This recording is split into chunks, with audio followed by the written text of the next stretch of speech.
everybody. My name is Donna Fizel, and I'm your host of Afternoon Drive Home on IC in Christ Radio, your source for news and entertainment. You can also find us on television two different ways. Locally, you can find us on channel 182 on Charter Communications. That's North Alabama.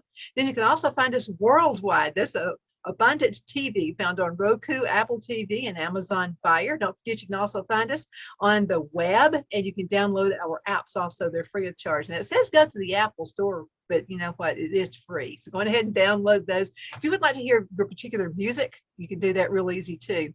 And so it's a whole lot of fun. Roger Wooten is with me right now. Roger, I had one of our listeners got in contact with me the other day, and she said, well, hon, I'd like to request, but I don't want to add more work onto what you do. And I said, well, really, you're taking work away from us when you do it because it's all automated. So you just go in. Yeah. I said, but you can only do 2 an hour now. Don't load me up.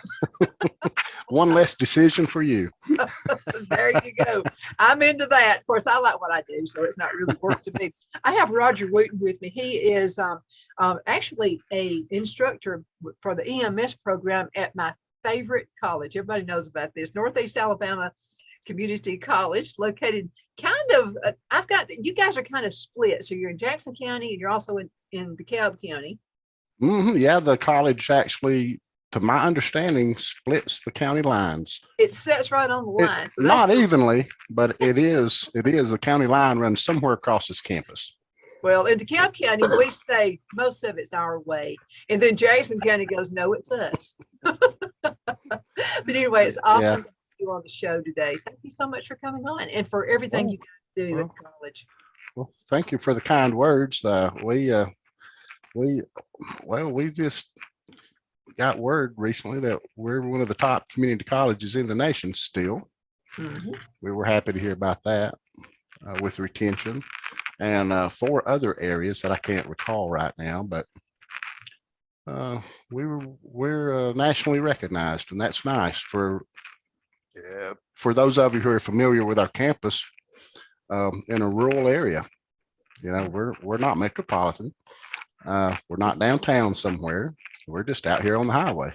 Yeah, you don't have to be, but I'm going to tell you something. I graduated from high school in 1977, and you guys have changed a lot since 1977. And I'm talking great. Dr. Campbell has done, he's got great leadership. Well, he announced yet another new building that's in the architectural stages right now. And it'll house a lot of our industrial training programs and upgrade those areas. And a softball field. Did you know about that? Did you see that? Yes, I did. Yes. I'm so excited about that. Yeah, we're going to try to organize ladies softball. That is campus. Great. Yeah. Yeah. So let's talk about EMS. What kind of careers can come out of taking a class or classes with you guys as an instructor? Most people think about a fire department, paramedic, or an ambulance service, and those are still the staples of emergency medical services training, which is actually 3 levels. EMT is the first level, and that's 1 semester.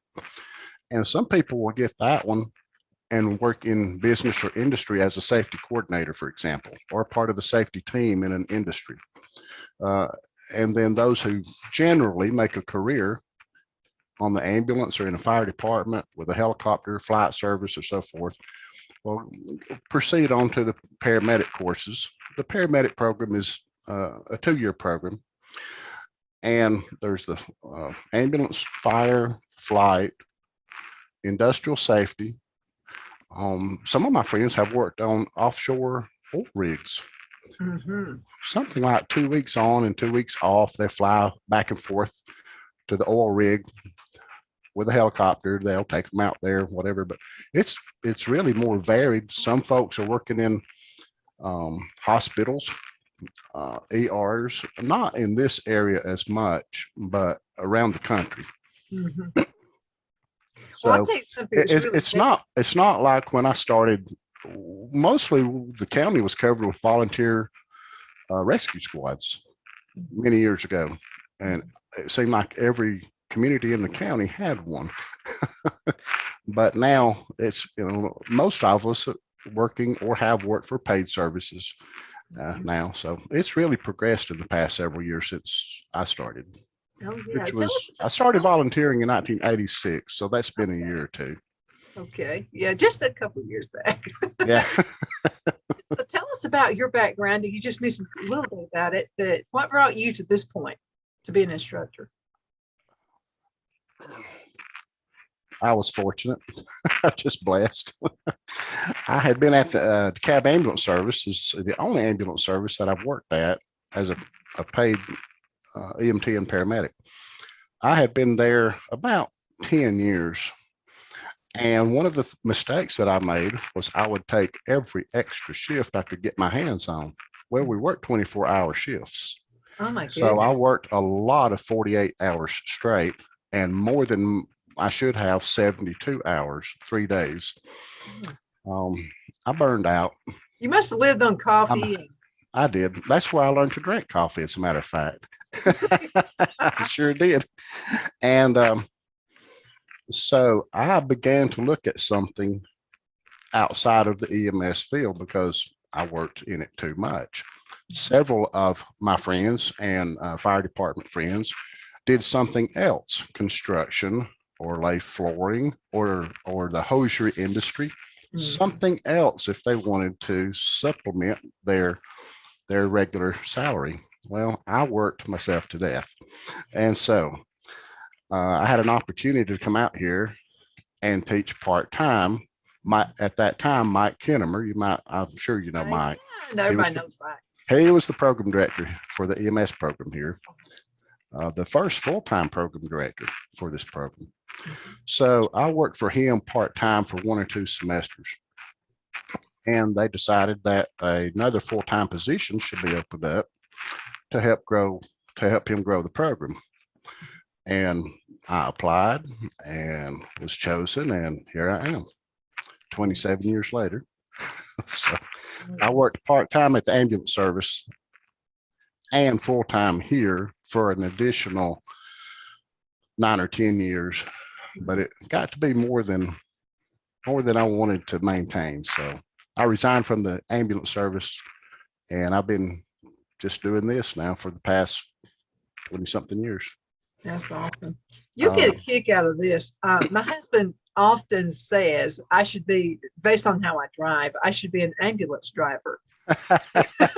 Well, I You actually call it either that or UPS, one of the two. that's one of the classes that I teach here is the ambulance driving certification exam course, because you have to have it in Alabama. And so I tell my students, I said, now the fastest we're going to get on my course is about 30 miles an hour. You really the course, the first class someone takes for that is really about realizing that you have a large vehicle, because some of the people that have taken this course have never driven anything larger than, say, a Honda Civic. It's quite a bit different. So just being aware of your surroundings and how large the vehicle is and how to handle a heavy vehicle on slower courses really is the first course a person should take. And then there's additional training after that, usually with an employer.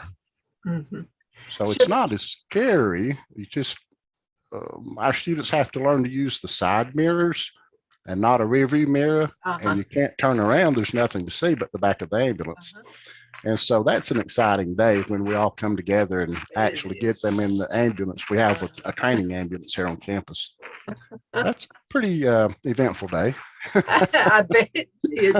Are there natural abilities that you should have, or could it be taught to be an ambulance driver? You need to be able to meet certain physical job requirements, lifting and things of that nature. I believe right now it's 125 pounds by yourself and double that with 2 people. So the criteria, just the physical criteria, it means something.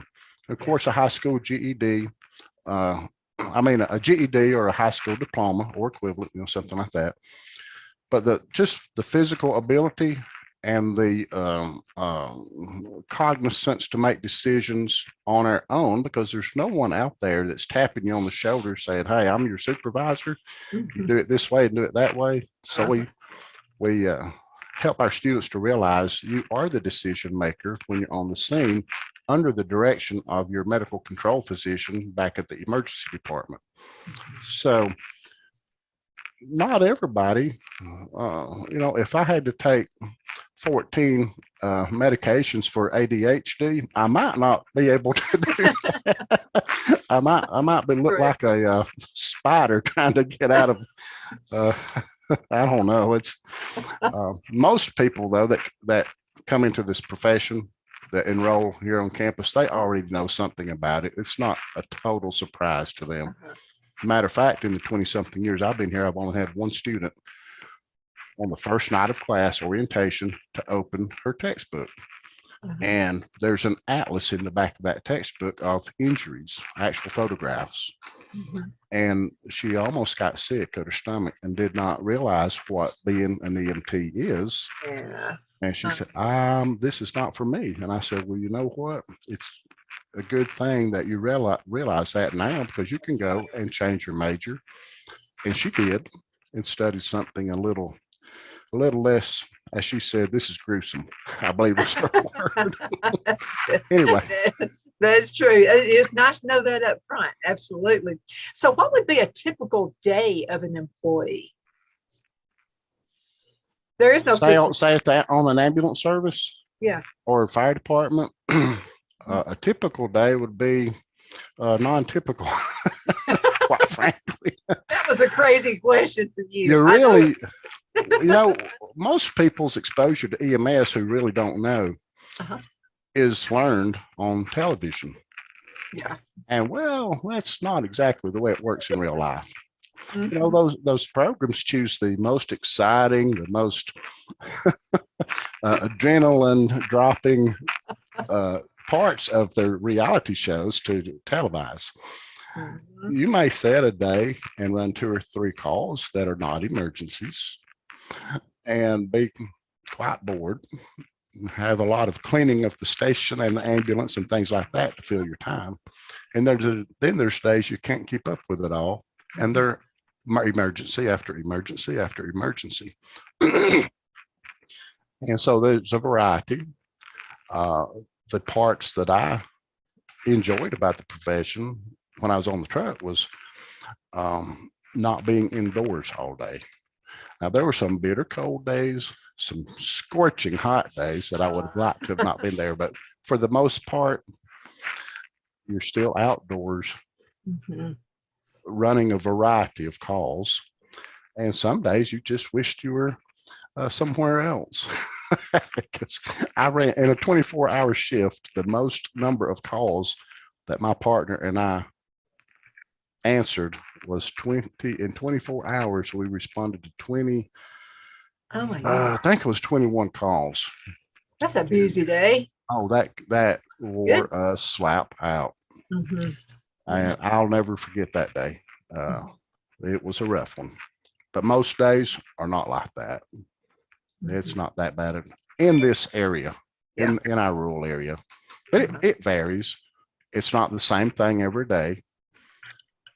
2 sick calls for different sicknesses, 2 motor vehicle crash calls have different components to it. Some need extrication, some do not.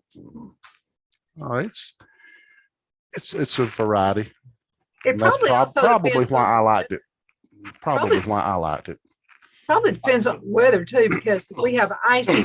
Now for you folks up north who are listening right now, you make fun of us every time we get the threat of snow because we're running the grocery store bang on the middle of the bread.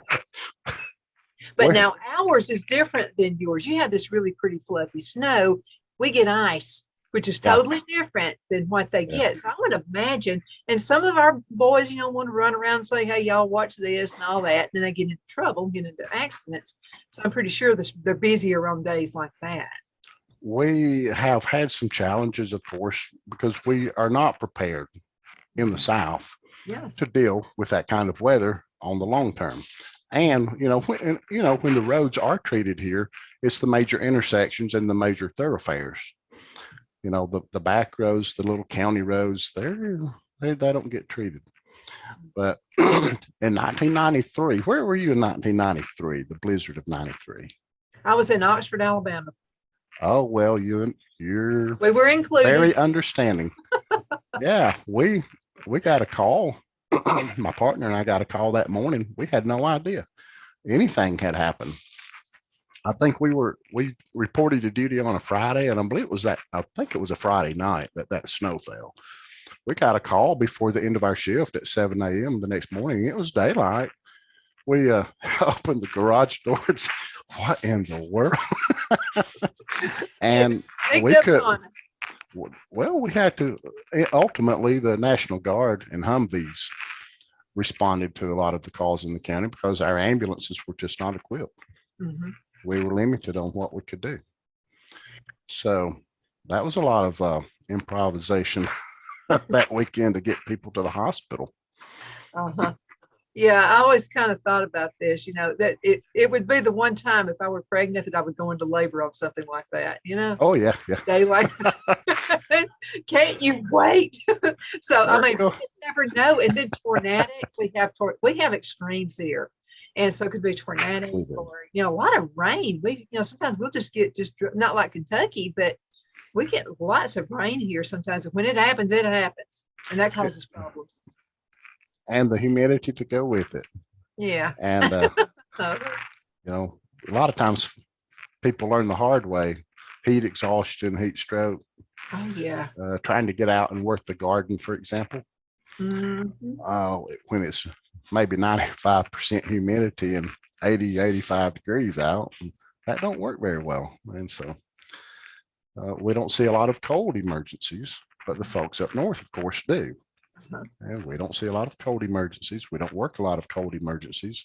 We're not by an ocean, so we don't do that many drownings or near drownings, but we have our fair share in the summer.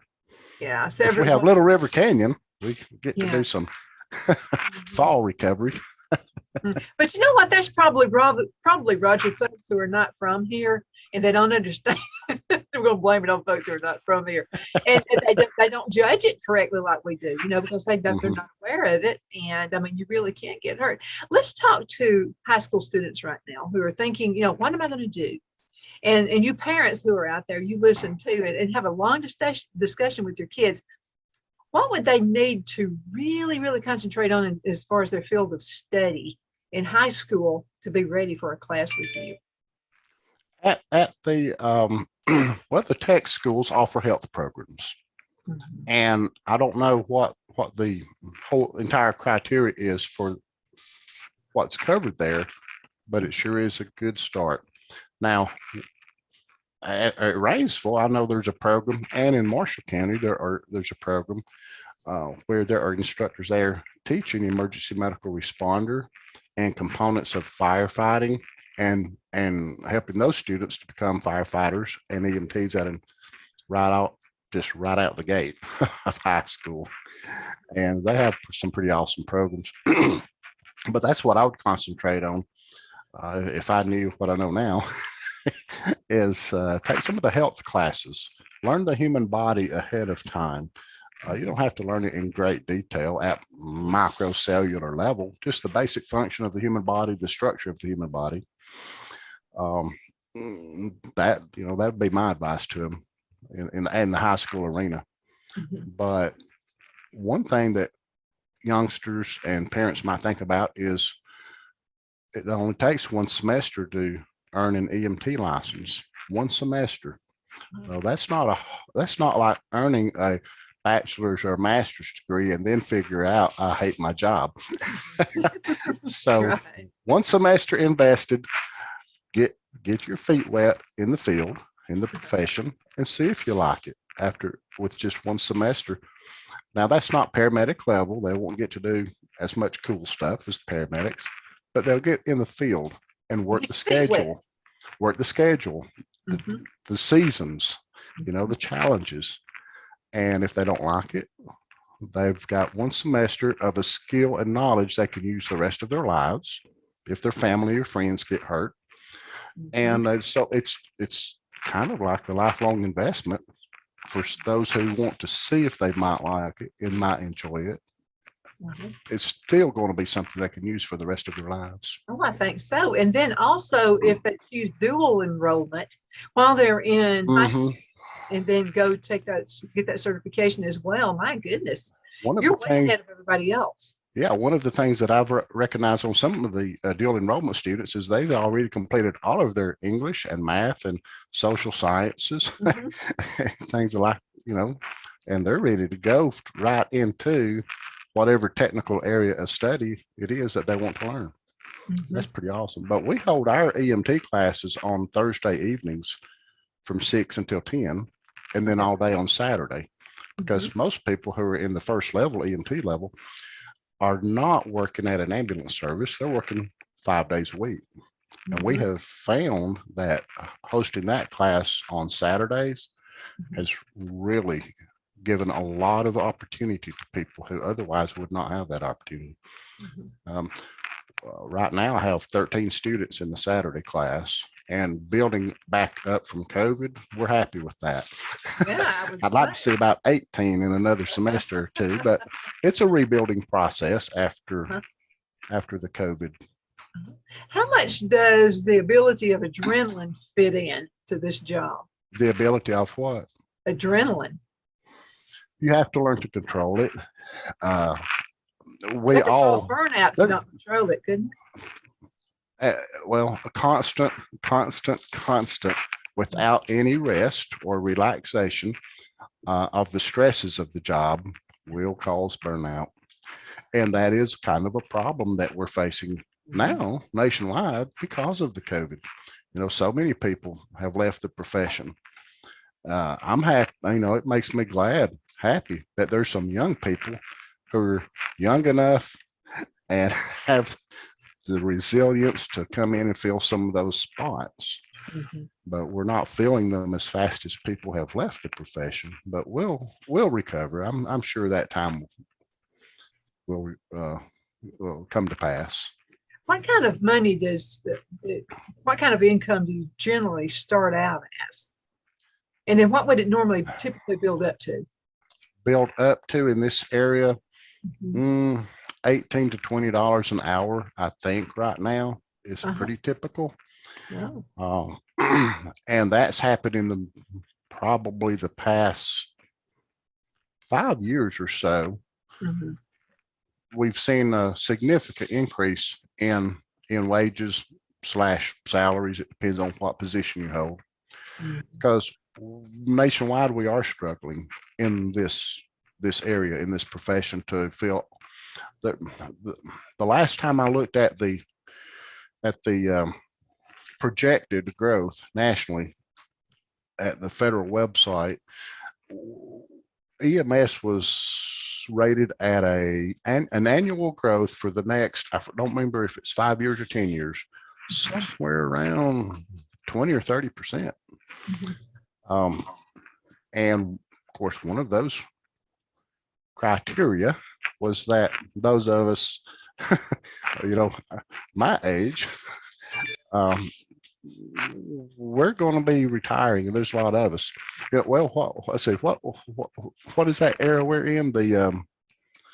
Oh man, we were born during baby boomers. Baby boomers, yeah. The pre-Vietnam, Vietnam era, and all that. Well, those of us who are baby boomers, we're going to need some help. we're aging.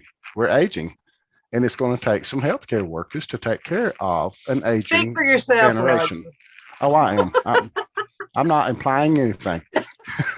No, really, it's true. No, we're living longer. And then some folks choose to go ahead and work a little bit longer, so like a lot of people I went to school with they're retiring now, and I just can't do it yet. Well, I'm looking at about 2.5 more years or so, and I'm going to consider it. I'll be 60 in about 2 months, and but I'll still continue to work until I'm probably 65. But there's some things that I would like to do. I would like to bag groceries, for example, at my local supermarket to meet the community.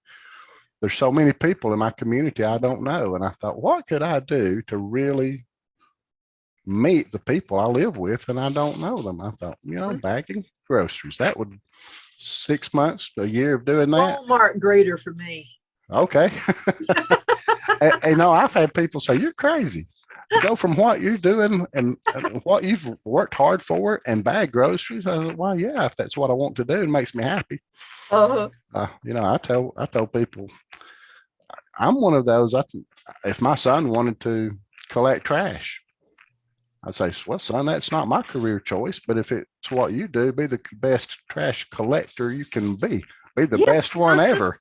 I've got to add something to that. If you get with it and stick with it, you've got retirement benefits. I mean, you've got to really look at those things as well. And it's not like it used to be. A lot of the trucks are automated and that kind of thing. So it's not just like the tech jobs are nowhere near. I used to work with GTE, and I was with them for a long time, number of years, when nobody had a cell phone. I was having to tell people what a cell phone was. So I worked with them for a long time.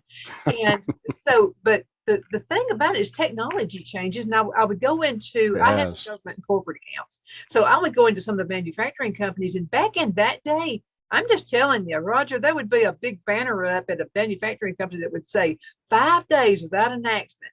And then I would look at the first five. And so I would say, do I need a hard hat on or something? I'm afraid to go in there, So that's how it used to be a long time ago. But those jobs are different now. I mean, they're cleaner than a lot of hospitals are. I mean, really, a lot of them are. Well, so, we're so computer driven, and medicine is just going right down that path too. I have a patient portal at a hospital that I've used their facilities for some procedures, and I can connect, and I have my family physician to that same portal. We can bring it all together in one place. It's like we would have never dreamt of that years ago, not in a million years. If my granddad could see me with a Bluetooth on right now, talking with my husband, it looks like I'm talking to myself. He would say, "You need some rest, honey." I remember the very first of those that I saw at Walmart years and years ago, and I thought, maybe I need to call mental health services or something for these folks. Driving down the road, talking to yourself, But we've learned a lot, and you guys are just on top of it. And I appreciate everything you guys do. A minute and a little bit less than a minute and a half left in this segment. I told you it'd fly by. So, now I've talked so much. I hope that you got to ask all the questions you intended to. Absolutely. You guys are awesome. What would you like to tell the folks before you leave? Oh my, be patient with us. We don't have as much of a problem in this area, but the long waits in ERs, for example, those folks are doing the best they can.